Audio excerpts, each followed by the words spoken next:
La ciudad de Dios contra paganos. Traducción de Santos Santa Marta del Río, o San Miguel Fuertes Lanero, Osa libro 9, Cristo, mediador, capítulo y a qué punto ha llegado el debate y que resta por tratar sobre la cuestión respecto a los dioses. Hay algunos que piensan que los hay buenos y malos. Otros, en cambio, teniendo mejor opinión de los mismos, les atribuyeron tal honor y alabanza que no se atrevieron a juzgar por malo a ningún dios. Pero los que afirmaron que había dioses buenos y malos llamaron dioses también a los demonios, aunque también, si bien más raras veces, llamaron demonios a los dioses.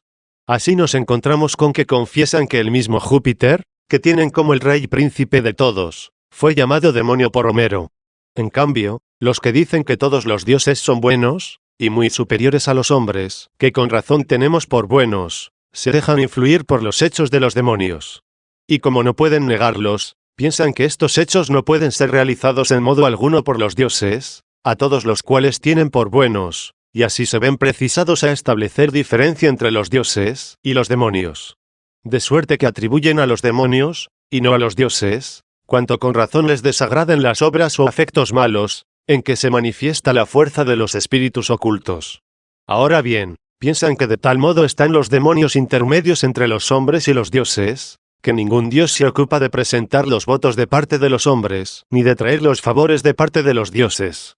Y esta opinión es, sobre todo, de los nobilísimos filósofos platónicos, con los cuales, por ser los más excelentes, nos plugo someter a examen esta cuestión, si el culto de gran multitud de dioses es útil para conseguir la vida feliz que vendrá después de la muerte.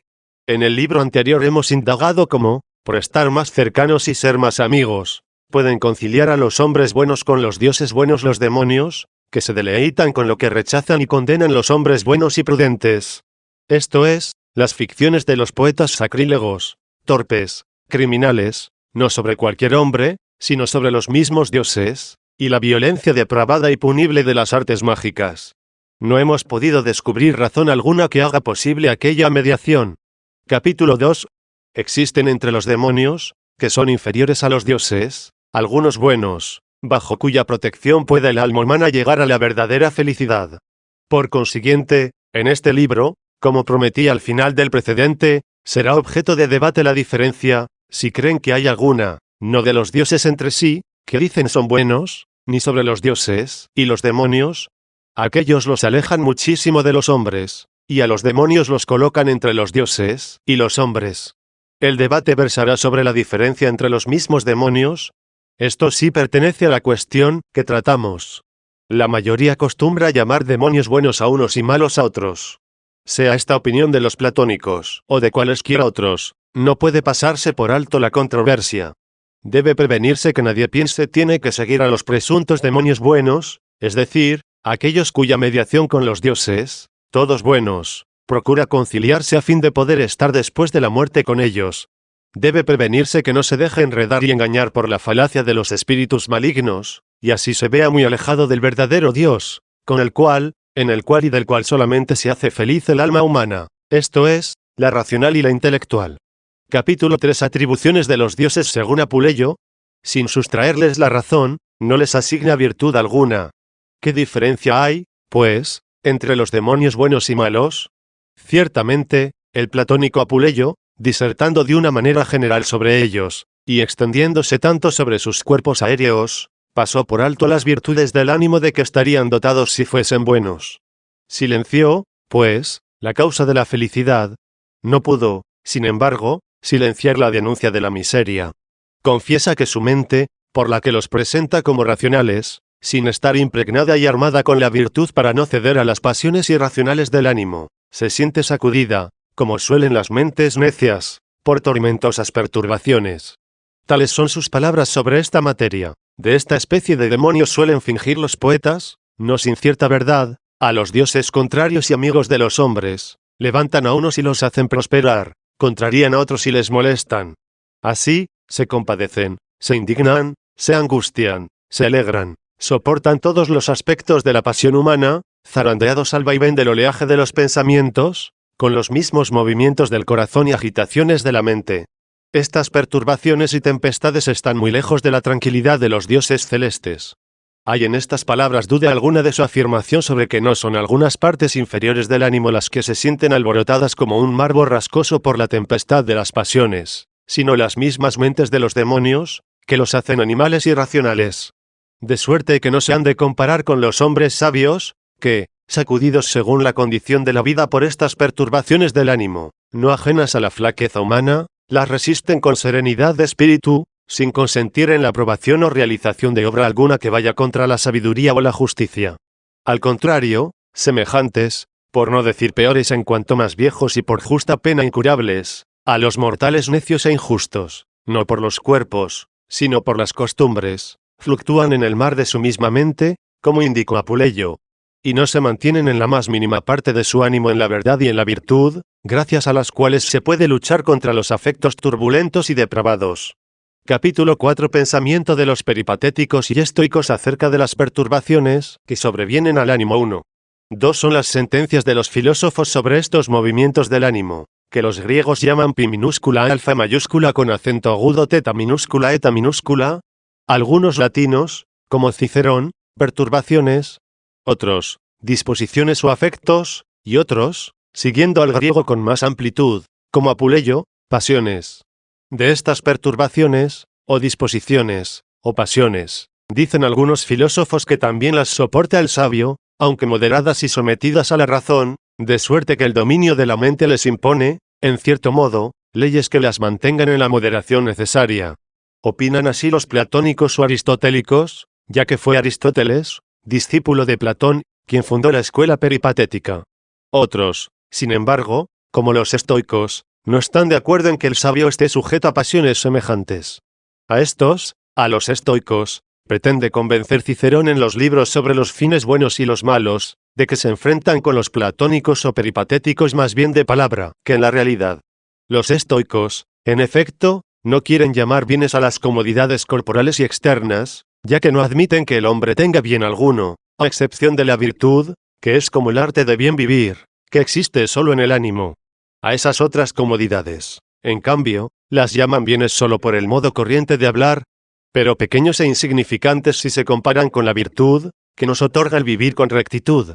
De donde se sigue que llámelos como quiera cada uno, bienes o comodidades, los tienen en igual estimación, y en esta cuestión los estoicos no miran sino a la novedad de las palabras. Así también me parece a mí que cuando se pregunta si las pasiones del ánimo pueden afectar al sabio, o si está totalmente libre de ellas, la controversia entre ellos se reduce más bien a palabras que a realidades. Pues pienso que ellos no opinan algo diferente de los platónicos o peripatéticos en lo que se refiere a la sustancia de las cosas, no en cuanto al sonido de las palabras. 2. Pasando por alto, para no hacerme prolijo, otros argumentos que demuestran esto, expondré con cierta detención alguno bien claro. En los libros que se titulan Noches Áticas escribe Aulo Gelio, autor de brillante estilo y de vasta y abundante erudición, que en cierta ocasión navegó él con un noble filósofo estoico. El tal filósofo, como narra Aulo Gelio extensa y profusamente, y lo recogeré con brevedad, viendo el barco sacudido por horrible tempestad y el mar peligrosísimo, se vio palidecer por la fuerza del temor. Notaron esto los presentes, y aunque en las proximidades de la muerte, observaban, llenos de curiosidad, si el filósofo se turbaba en su espíritu. Pasada la tempestad, tan pronto como la seguridad les dio lugar para charlar y chancear, uno de los que iban en la nave, un rico disoluto asiático, apostrofa al filósofo, mofándose de que hubiera temido y palidecido, mientras él había permanecido intrépido en la catástrofe que los amenazaba. El filósofo contó la respuesta del socrático Aristipo. Habiendo oído en ocasión semejante las mismas palabras de un hombre parecido, respondió que era natural no estuviera solícito por el alma de un banal charlatán, pero que él era justo temiera por el alma de Aristipo. Confundido el rico con esta respuesta, preguntó luego Aulo Gelio al filósofo no para molestar, sino para aprender, sobre el motivo de aquel miedo. Y el filósofo, por enseñar a un hombre ávido de sabiduría, sacó al punto de su carpeta el libro del estoico Epicteto, en que se consignan los escritos que concuerdan con los principios de Zenón y Crisipo, príncipes de los estoicos. Dice Aulo Gelio haber leído personalmente en este libro que enseñaron los estoicos, que no es posible conocer si le llegaban al alma, y cuando las visiones anímicas, llamadas fantasías, si proceden de acontecimientos terribles y temibles, por necesidad impresionan aún al alma del sabio. de tal suerte que por un momento cede al miedo o se encoge de tristeza, como si estas pasiones se anticiparan al ejercicio de la mente y de la razón, sin que por ello se contagie la mente del mal ni apruebe o consienta estas cosas.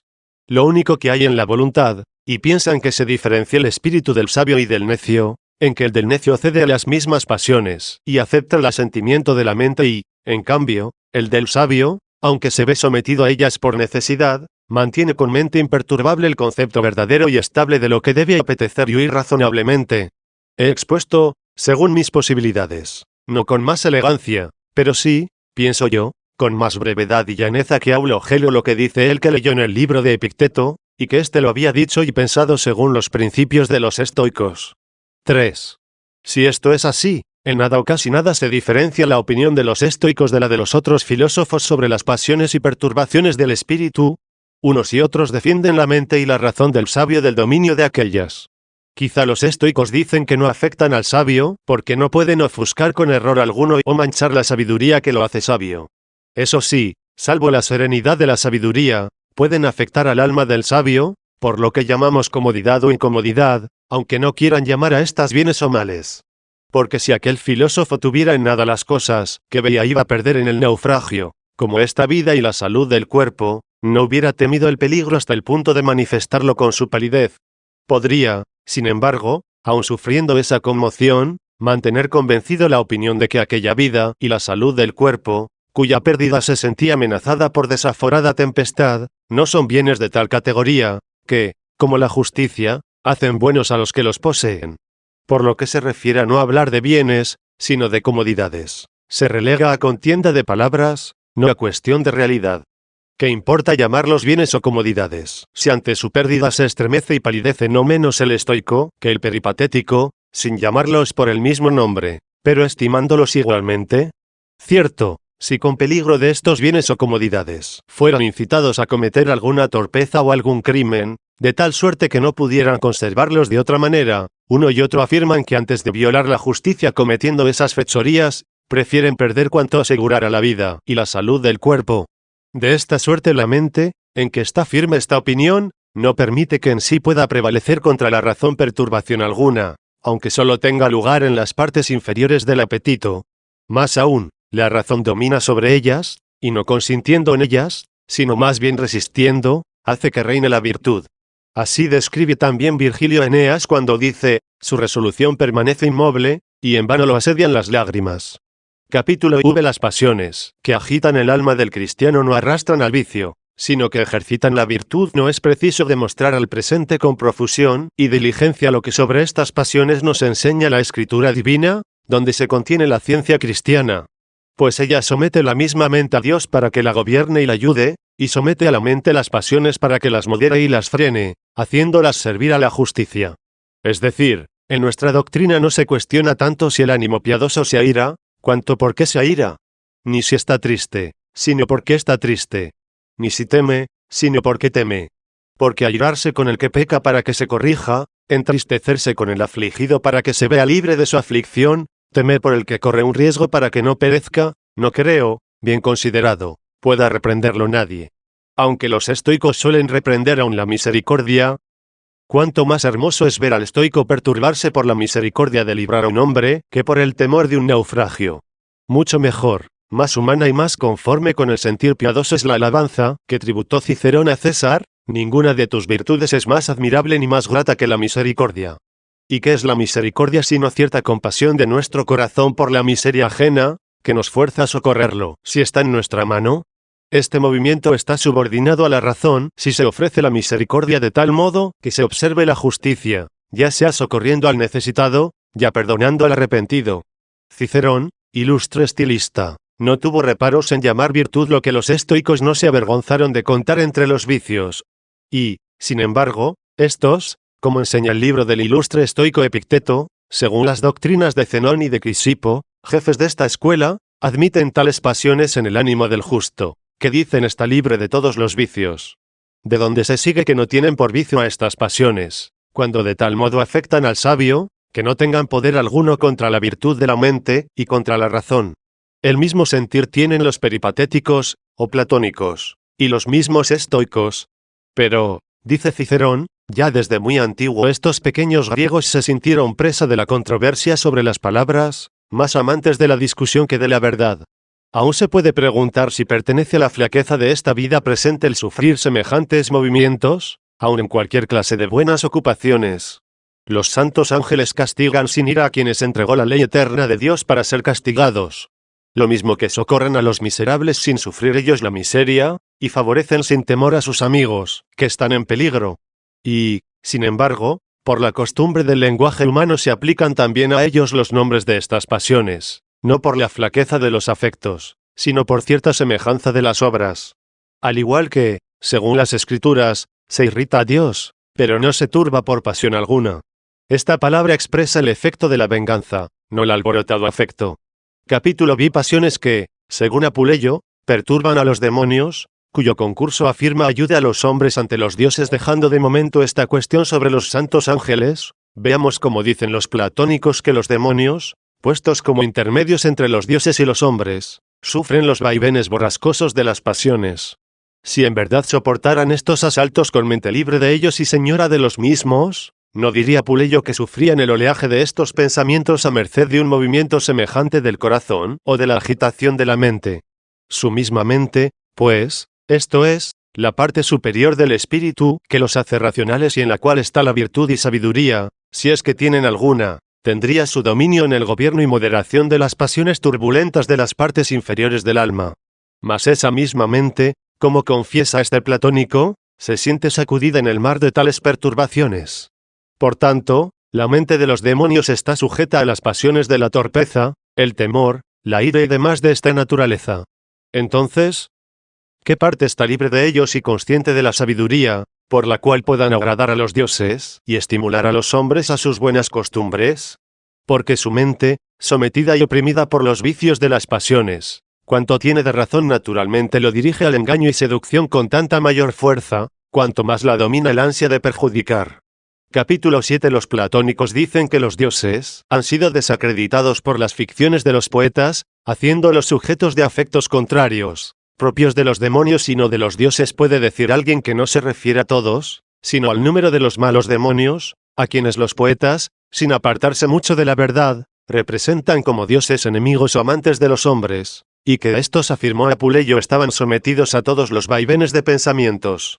¿Cómo podremos entender esto si al decirlo describía el lugar intermedio que ocupan, en razón de sus cuerpos aéreos, no algunos, o sea, los malos, sino todos los demonios?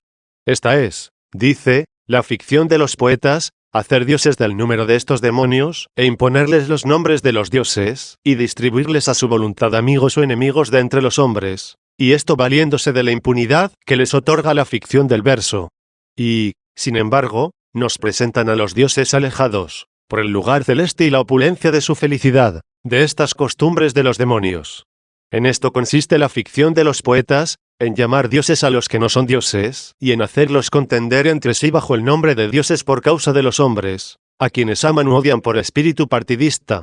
Y aún afirma que esta ficción no está lejos de la verdad porque, designando con el nombre de dioses a los que no son dioses, los describe tan demonios como son. Dice, finalmente, que tal es la famosa Minerva de Homero, que intervino en las asambleas de los griegos para calmar a Aquiles. Sobre la tal Minerva, la declara a él una ficción de los poetas, ya que a Minerva la tiene por diosa y la coloca en alta mansión etérea entre los dioses, a todos los cuales tiene por buenos y felices, lejos del trato de los mortales. En cambio, confiesa que los poetas no andaban lejos de la verdad al decir que hubo algún demonio favorable a los griegos y contrario a los troyanos, como algún otro socorredor de los troyanos contra los griegos, a quien el mismo poeta, Homero, designa con el nombre de Venus o de Marte, dioses que coloca éste en las moradas celestes sin realizar esas obras. Y estos demonios luchaban entre sí en favor de los que amaban, contra los que odiaban. Tales cosas dijeron de estos que atestiguan están sometidos a todos los vaivenes de pensamiento con movimiento del corazón y borrasca de la mente semejantes a los hombres. De suerte que pudieran ejercitar en favor de unos contra otros sus predilecciones y sus odios, no según la justicia, sino como el pueblo, su semejante, entre los cazadores y los aurigas, según su espíritu partidista. Esto parece intentó el filósofo platónico, a fin de que, al ser cantadas estas cosas por los poetas, se creyeran realizadas no por los demonios intermedios, sino por los mismos dioses, cuyos nombres les ponen los poetas en su ficción. Capítulo 8. Definición de los dioses celestes, de los demonios aéreos y de los hombres terrenos dada por el platónico Apuleyo. ¿Qué? Merece alguna atención la definición que da de los demonios, donde abarcó ciertamente a todos, señalándolos bien, en que dice que los demonios son, por su linaje, vivientes, por su ánimo, pasibles, racionales por su mente, aéreos por el cuerpo, eternos por el tiempo. En las 5 propiedades citadas no he dicho en absoluto que los demonios parezcan tener de común con los hombres, al menos buenos, lo que no hay en los malos. Describe luego los hombres buenos con más extensión, hablando de ellos en su lugar como de los ínfimos y terrenos, después que había hablado de los dioses celestes. Y habiendo citado las 2 partes extremas, la superior y la inferior, habla en tercer lugar de los demonios intermedios. Por tanto, dice, los hombres célebres por su razón, dotados de lenguaje, con almas inmortales, miembros mortales, con costumbres de semejantes y errores parecidos, de audacia obstinada y de esperanza firme, de actividad estéril y de fortuna inestable, mortales individualmente, pero sucediéndose en conjunto siempre, perpetuándose, a su vez, en la prole, con su existencia fugitiva, tarda sabiduría, muerte rápida y vida quejumbrosa, habitan en la tierra. Al citar aquí tantas cosas, que tienen muchísimos nombres, ¿pasó en silencio acaso el detalle de tarda sabiduría, lo que sabía es propio de pocos? Si lo hubiese pasado, en modo alguno hubiera delimitado al género humano en la esmerada diligencia de esta descripción. Ahora bien, al poner de relieve la excelencia de los dioses, afirmó que en ellos se destacaba la misma felicidad a que aspiran los hombres llegar por medio de la sabiduría. Por consiguiente, si quería dar a entender que había algunos demonios buenos, pondría en su descripción alguna propiedad por la que viniéramos a entender que tenían alguna parte de felicidad con los dioses, o alguna sabiduría con los hombres. Sin embargo, no hizo mención de ningún bien suyo que distinga a los buenos de los malos. Y aunque se mostró reservado en expresar con libertad su malicia, no fue tanto por no chocar con ellos cuanto con sus seguidores, a quienes se dirigía. Pero bien claro les dio a entender a los prudentes qué opinión debían formarse de ellos, ya que procuró separar con precisión a los dioses, todos buenos y felices, a su entender, de las pasiones, y aún, dice, de las perturbaciones de los demonios, y solo los relacionó por la eternidad de los cuerpos.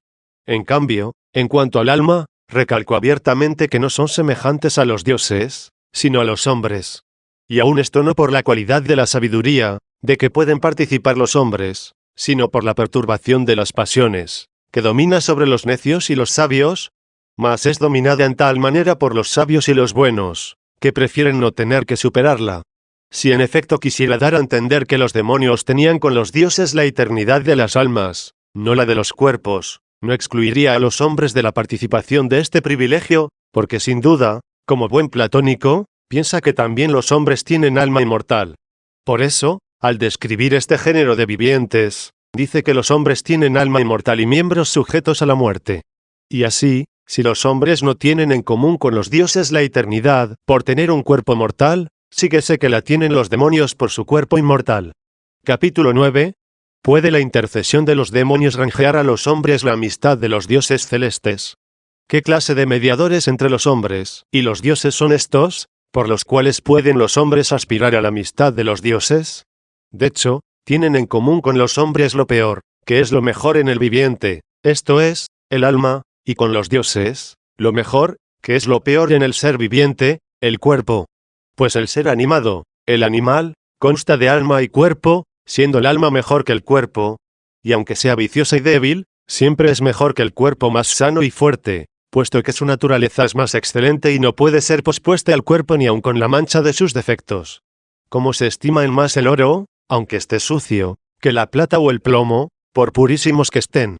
Así estos mediadores, por cuya interposición se une lo humano con lo divino, tienen con los dioses el cuerpo eterno, y con los hombres el espíritu vicioso, como si quisieran demostrar que la religión, por la que se unen los hombres con los dioses a través de los demonios, está fundada más bien en el cuerpo que en el alma.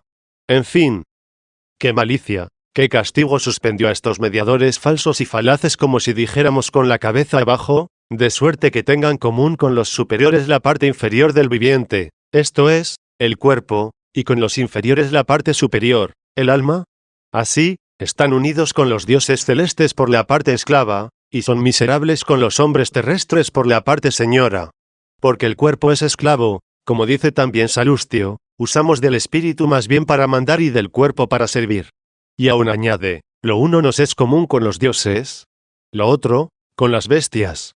Pero estos, que los filósofos nos propusieron como mediadores entre nosotros y los dioses, bien pueden decir del alma y el cuerpo, el uno nos es común con los dioses, la otra, con los hombres. Con la diferencia, como dije, de que están atados y colgados al revés, teniendo el cuerpo esclavo común con los dioses felices y el alma señora con los hombres miserables, como si dijéramos, exaltados por la parte inferior, y abatidos por su parte superior. De donde se sigue que si alguien juzga que tiene en común con los dioses la eternidad, porque ninguna muerte puede separar su espíritu del cuerpo, como el de los vivientes terrestres, aún así no se puede juzgar a su cuerpo como portador eterno de seres honorables, sino como vínculo eterno de seres condenados. Capítulo X. Según la opinión de Plotino, son menos miserables los hombres en el cuerpo mortal en los tiempos más próximos a nosotros. Se alaba ciertamente a Plotino por haber interpretado a Platón mejor que los demás.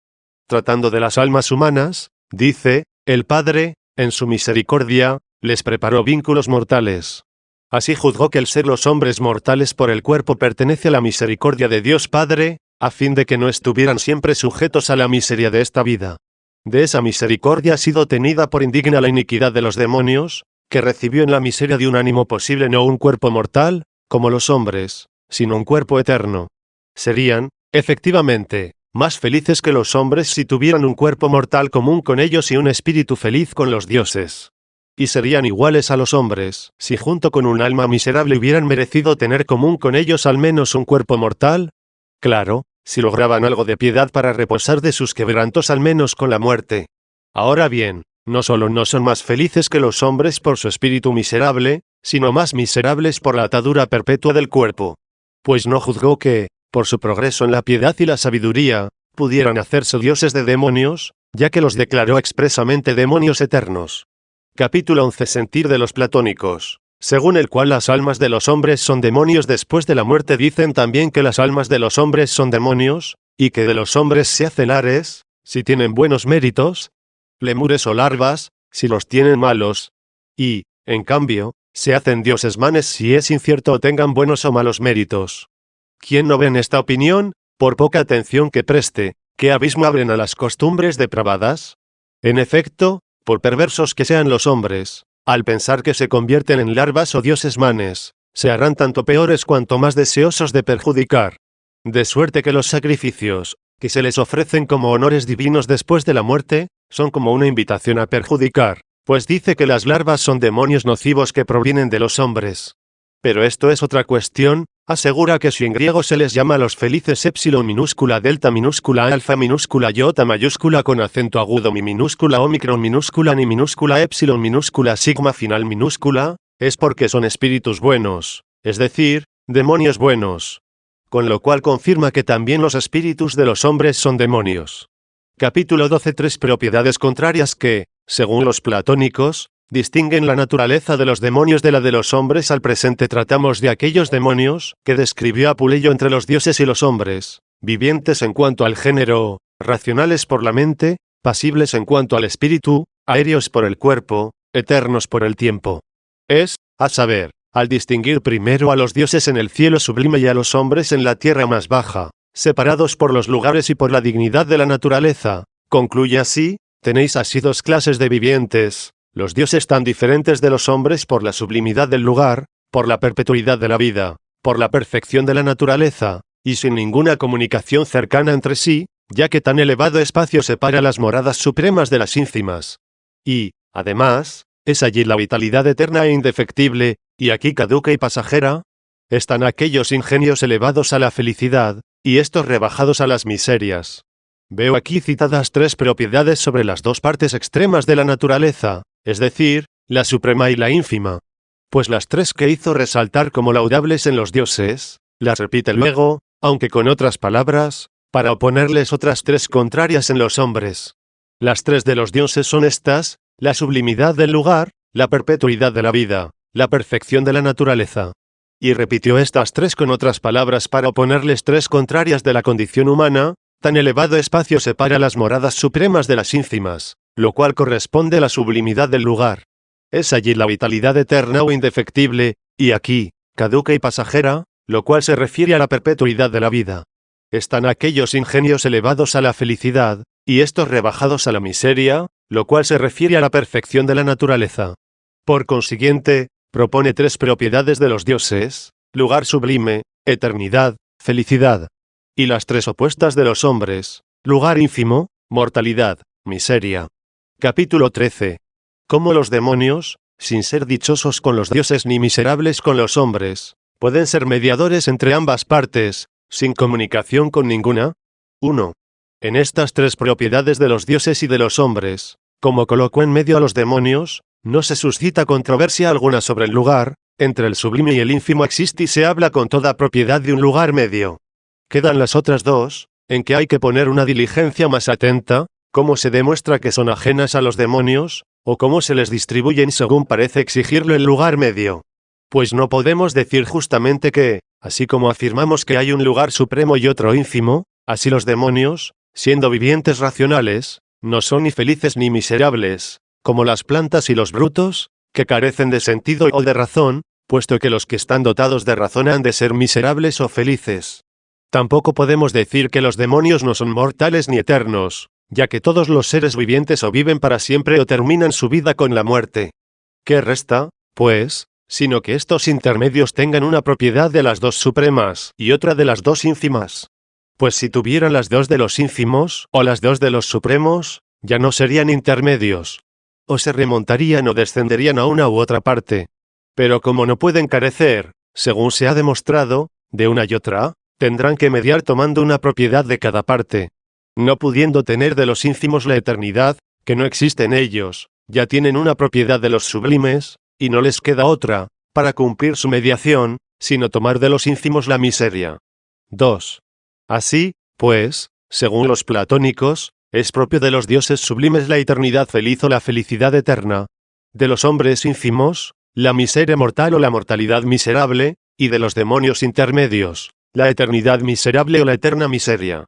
Entre las 5 propiedades que expuso al definir a los demonios no demostró, como prometía, que estuvieran en medio.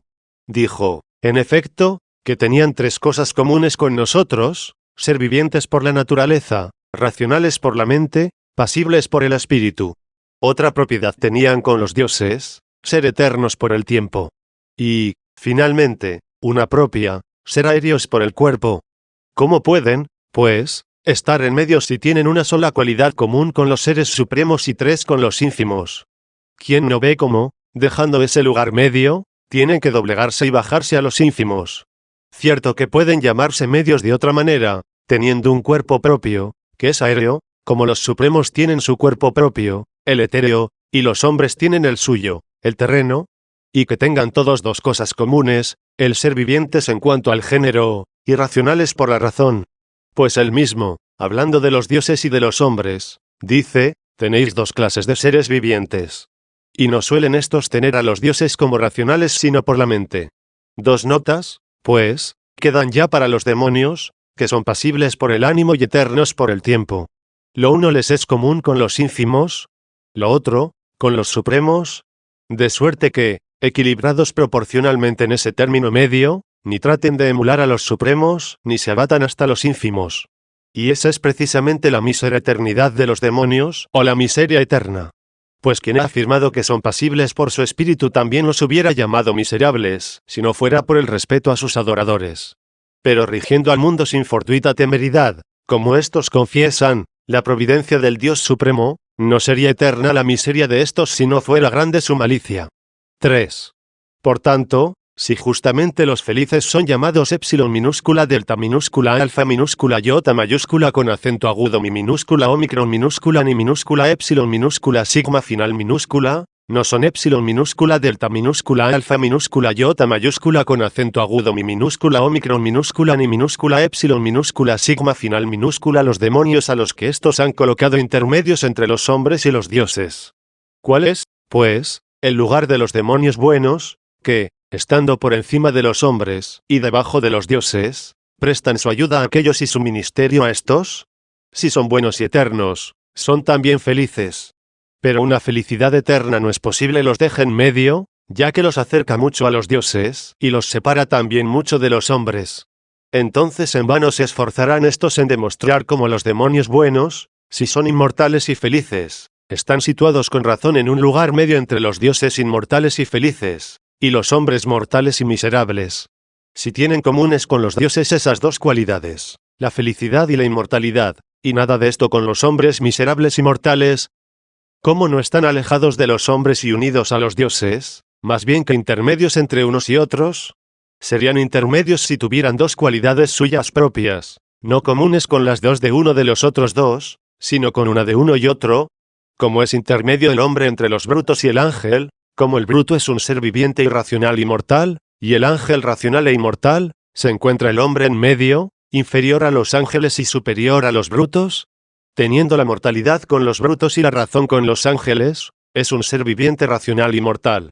Así, pues, al buscar un intermedio entre los felices inmortales y los míseros mortales, nos encontramos que o siendo mortal es feliz o siendo inmortal es miserable.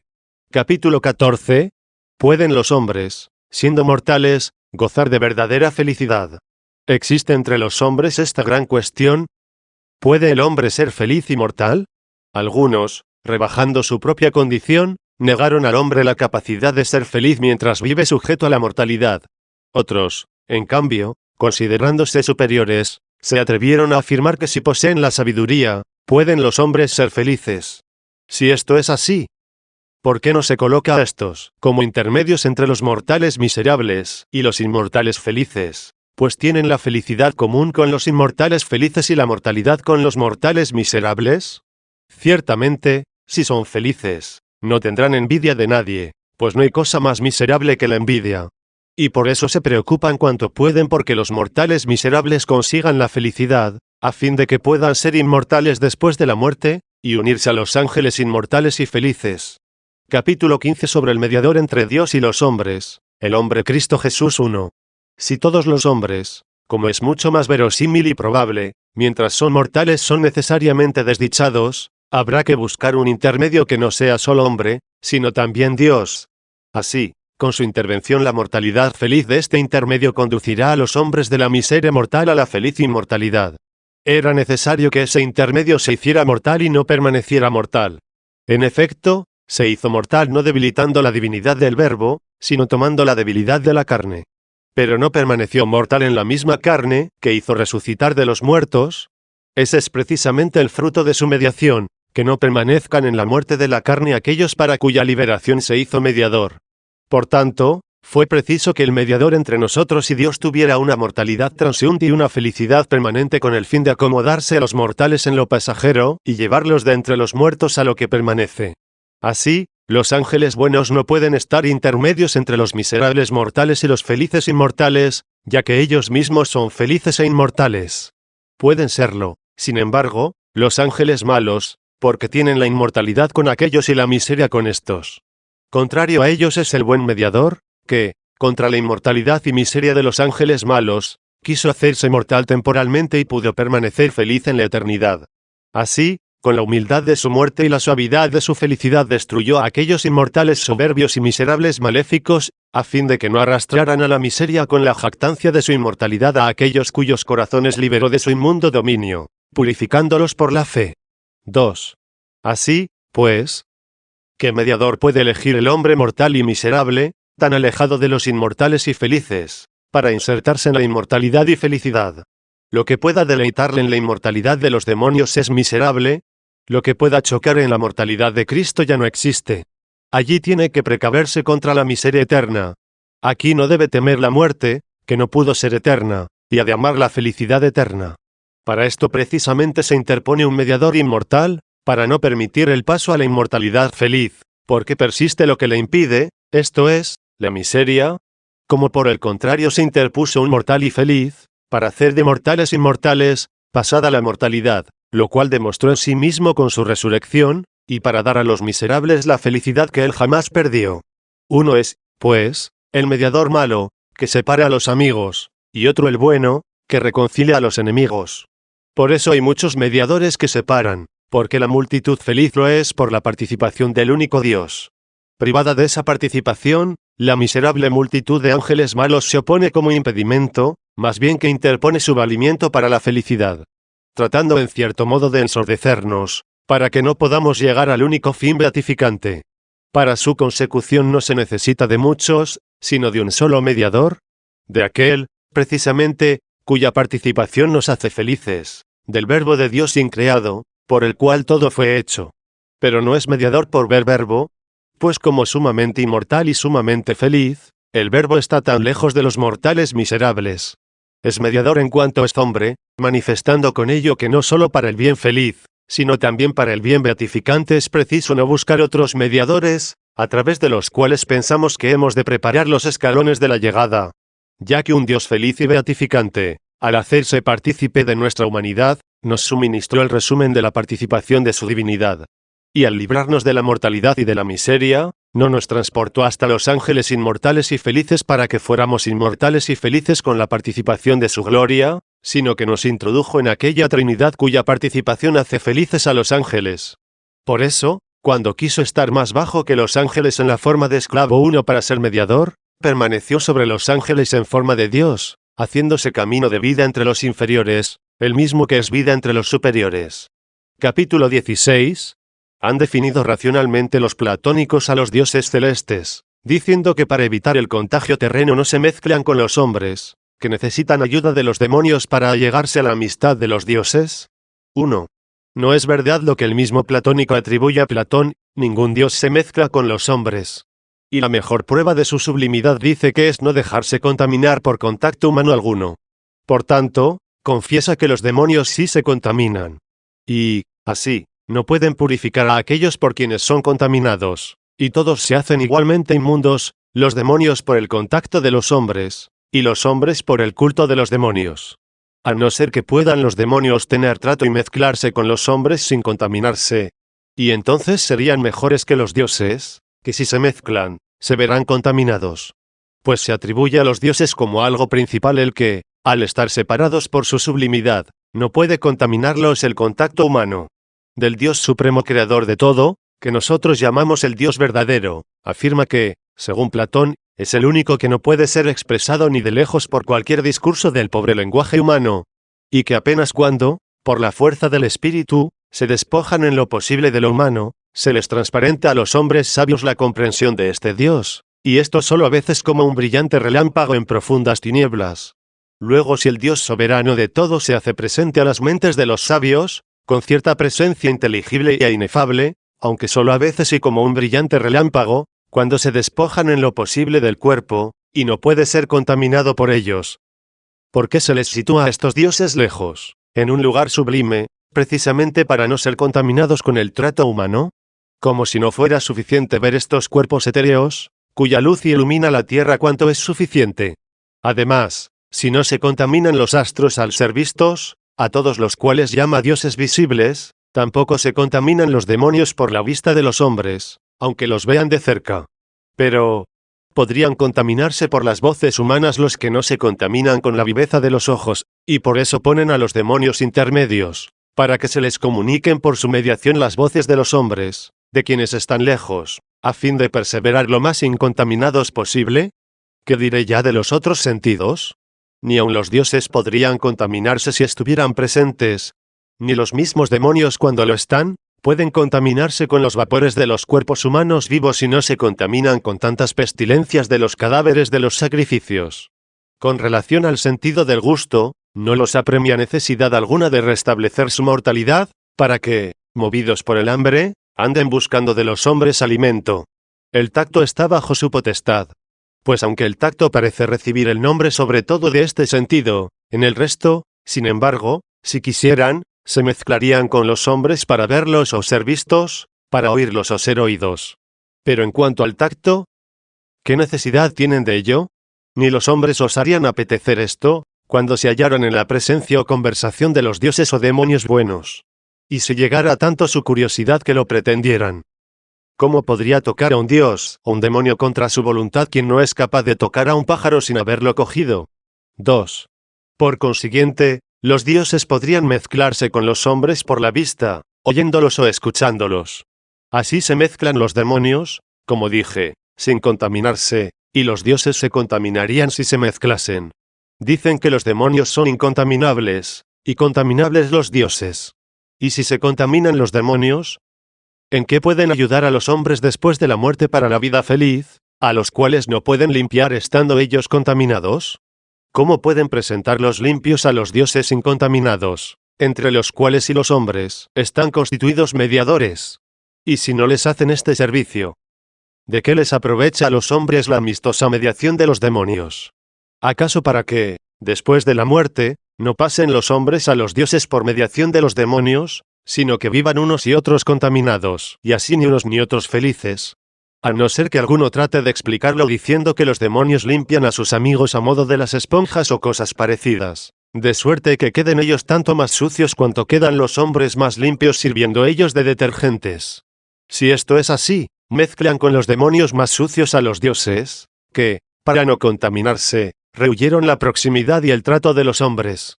¿Pueden acaso los dioses limpiar a los demonios contaminados por los hombres, sin ser contaminados ellos, y no podrían lo mismo limpiar a los hombres? ¿Quién puede pensar esto sino quien ha sido engañado por los falacísimos demonios? Si el ver y el ser visto trae contaminación, y son vistos por los hombres los dioses, que llama visibles, brillantes luminares del mundo, y los demás astros, ¿estarán más seguros de esta contaminación de los hombres los demonios, que no pueden ser vistos si no quieren? Y si no es el ser visto, sino el ver lo que contamina, tendrán que negar que estos, brillantes luminares del mundo, que llaman dioses, ven a los hombres cuando proyectan sus rayos sobre la tierra. ¿No se contaminan estos rayos, que se derraman sobre todas las cosas inmundas? ¿Y se habrían de contaminar los dioses, si se mezclaran con los hombres, aunque fuera necesario el contacto para socorrerlos? Pues los rayos del sol y la luna tocan la tierra, y no quedan manchados por ella. Capítulo 17. Para conseguir una vida feliz, que consiste en la participación del bien supremo, no necesita el hombre un mediador como el demonio, sino como es el único, Cristo. Estoy maravillado de que hombres tan sabios, que tuvieron en tan poco lo corporal y sensible en comparación de lo incorpóreo e inteligible, hagan mención de los contactos corporales cuando se trata de la vida feliz. ¿Dónde queda aquello de Plotino? Es preciso refugiarse en la patria amadísima, y allí está el Padre y allí todas las cosas. ¿Y en qué consiste, continúa, esta fuga? En hacerse semejante a Dios.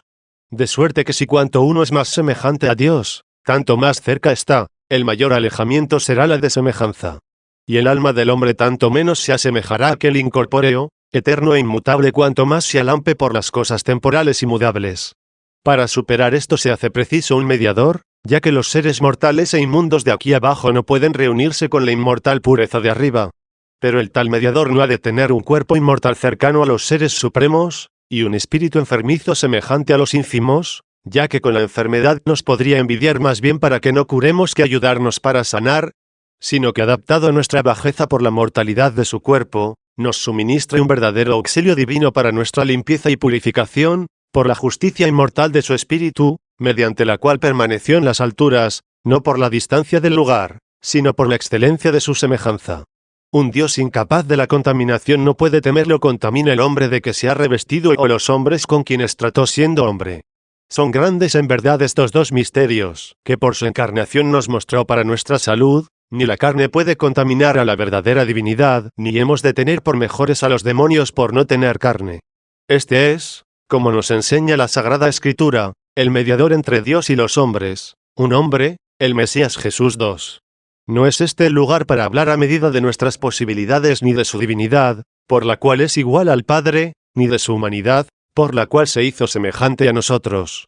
Capítulo 18. La falacia de los demonios. Al prometerse con su intercesión el camino hacia Dios, no tiene otra pretensión que apartar a los hombres de la verdad. Los demonios mediadores, falsos y engañosos, que en sus muchas obras se muestran claramente miserables y malignos por la inmundicia de su espíritu, intentan, mediante el espacio de los lugares, y por la agilidad de sus cuerpos aéreos, distraernos y apartarnos del perfeccionamiento de los ánimos.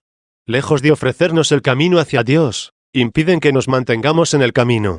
Ciertamente en este mismo camino, que es falsísimo y opuesto al error, por el cual no camina la justicia, ya que no es a través de la altura corporal, sino por la semejanza espiritual, esto es, incorpórea, como tenemos que ascender hacia Dios.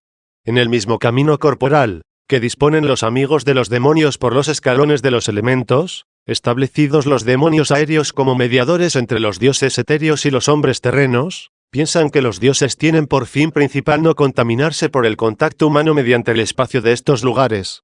Así juzgan más fácil contagiarse los demonios por los hombres, que purificarse los hombres por los demonios, y que los mismos dioses se contaminarían, si no estuvieran preservados por la altura del lugar. ¿Habrá alguien tan infeliz que piense puede quedar limpio por este camino, donde se dice que los hombres contaminan, los demonios son contaminados y los dioses contaminables?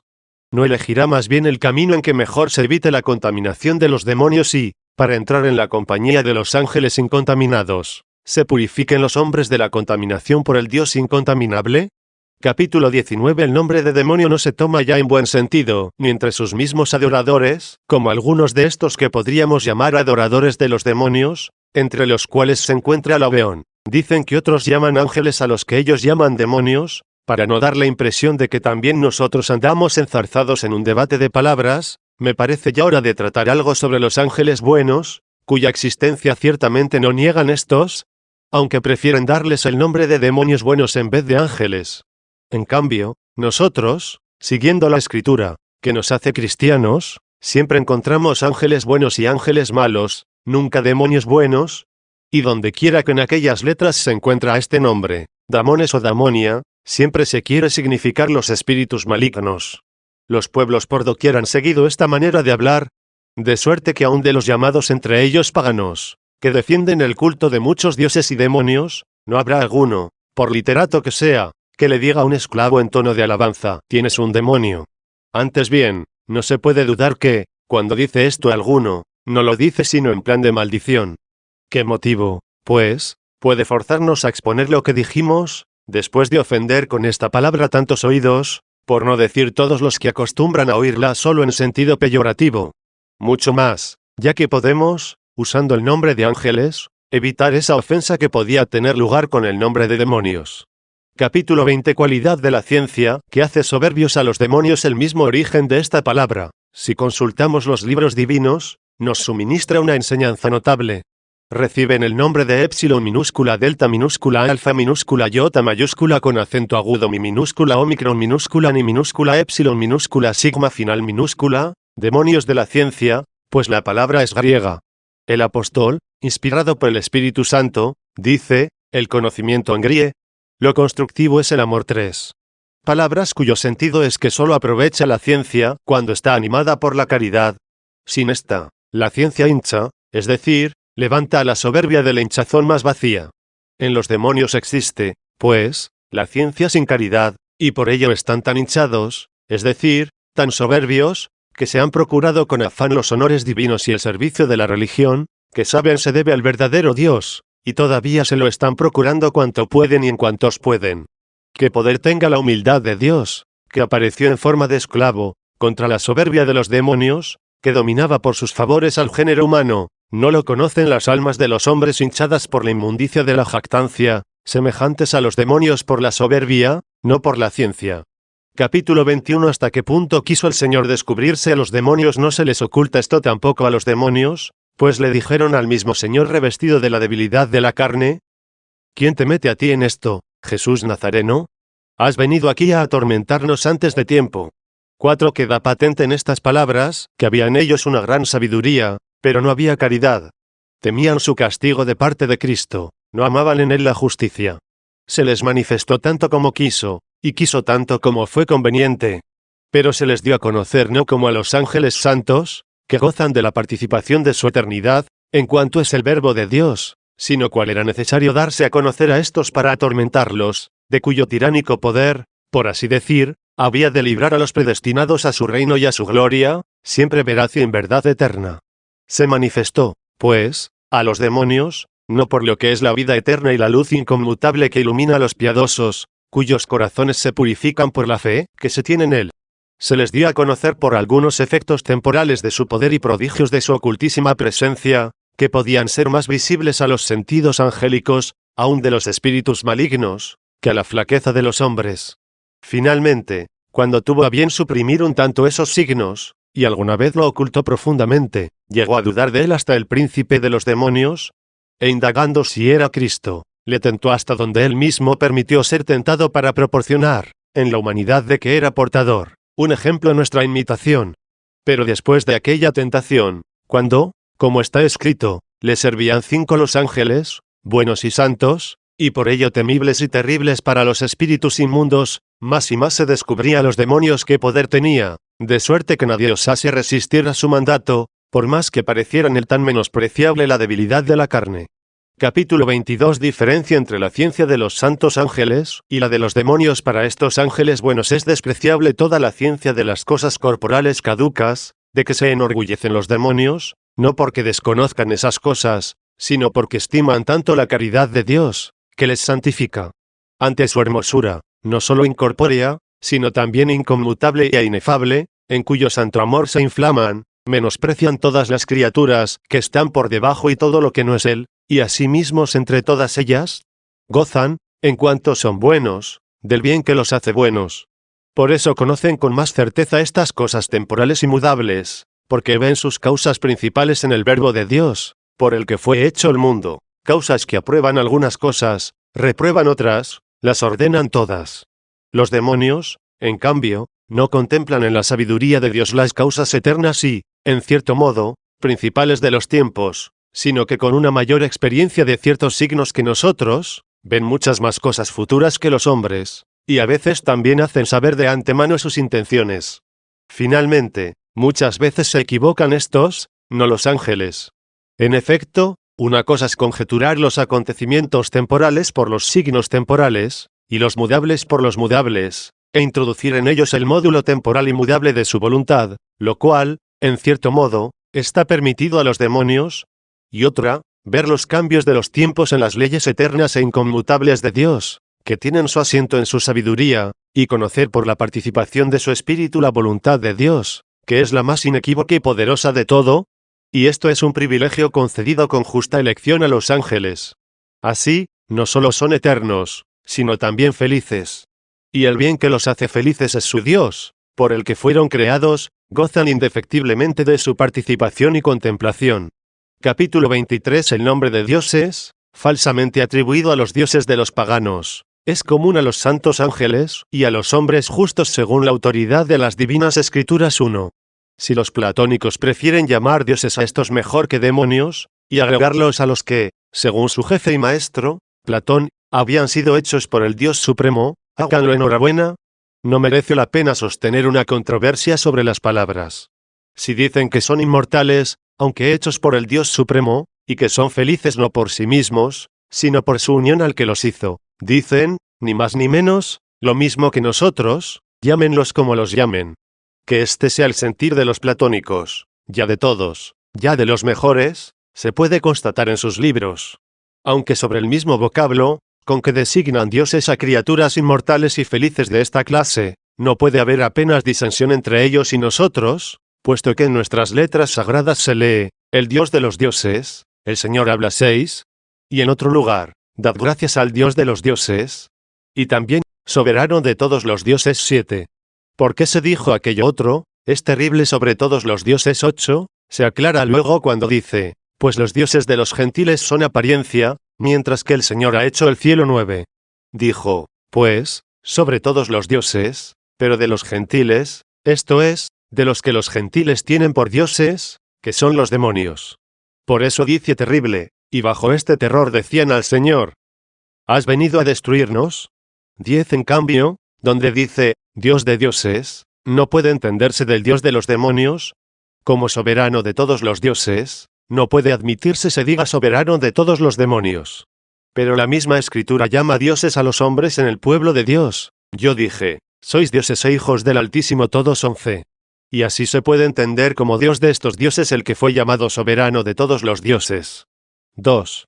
Sin embargo, podría preguntársenos, si fueron llamados dioses los hombres, porque están en el pueblo de Dios, al cual habla Dios por medio de los ángeles o de los hombres. Cuánto más dignos de este nombre son los inmortales, que gozan de aquella felicidad, a la que por el culto de Dios desean llegar los hombres. Tendríamos que responder que no en vano en las Sagradas Escrituras se llama dioses a los hombres más claramente que a los inmortales y felices, a los que se nos promete seremos iguales en la resurrección, a fin de que nuestra debilidad falta de fe no osara constituir Dios alguno de ellos por su excelencia. Lo cual es fácil evitar en el caso de un hombre. Debieron llamarse más claramente dioses los hombres en el pueblo de Dios para que estuvieran seguros y confiados de que su Dios era aquel de quien se dijo Dios de dioses, ya que aunque se llamen inmortales y felices los que están en el cielo, sin embargo, no se llamaron dioses, esto es, dioses de los hombres establecidos en el pueblo de Dios, a quienes se dijo, yo dije, sois dioses e hijos del Altísimo todos. Por eso dice el apóstol, aunque hay los llamados dioses, ya sea en el cielo, ya en la tierra, y de hecho hay numerosos dioses y numerosos señores, para nosotros no hay más que un Dios, el Padre, de quien procede el universo y a quien estamos destinados nosotros, y un solo Señor, Jesús Mesías, por quien existe el universo y por quien existimos nosotros 12. 3. Por tanto, no hemos de proseguir el debate sobre el nombre, pues la cosa está tan clara que excluye todo escrúpulo de duda. Cierto que no les place a ellos nuestra afirmación de que del número de sus inmortales felices Dios ha enviado a los ángeles para que anunciasen su voluntad a los hombres. Y esto porque ellos creen que este ministerio se realiza no por aquellos que llaman dioses, esto es, inmortales y felices, sino por los demonios, a los que solo se atreven a llamar inmortales, pero no felices. O, a lo más, inmortales y felices solo en el sentido de que son demonios buenos, no dioses colocados tan arriba que están alejados del trato humano. Aunque parezca esto una controversia de nombre solo, es tan detestable el nombre de los demonios, que tenemos que rechazarlo totalmente de los santos ángeles. Al terminar este libro, quede bien claro que los inmortales y felices, o como quieran llamarlos, formados al fin y creados, no son intermediarios para llevar a la felicidad inmortal a los mortales y miserables, de los cuales los separan una y otra diferencias. Y los que son intermedios por su inmortalidad común con los superiores y su miseria con los inferiores, siendo miserables justamente por su malicia, pueden más bien envidiarnos esta felicidad, que no tienen que procurárnosla. De suerte que no tienen los amigos de los demonios nada digno que ofrecernos para que honremos como auxiliares nuestros a aquellos de los que más bien debemos huir como engañadores. Hay otros buenos, y, por tanto, no solo inmortales, sino también felices, que juzgan deben ser honrados con el nombre de dioses con ceremonias y sacrificios para alcanzar la vida feliz después de la muerte, y estos, cualesquiera que sean, y reciban el nombre que quieran, dicen que no quieren ser de tal testimonio de religión sino al único Dios, por quien han sido creados y con cuya participación son felices. De estos, con la ayuda del mismo Dios, trataremos con más atención en el libro siguiente.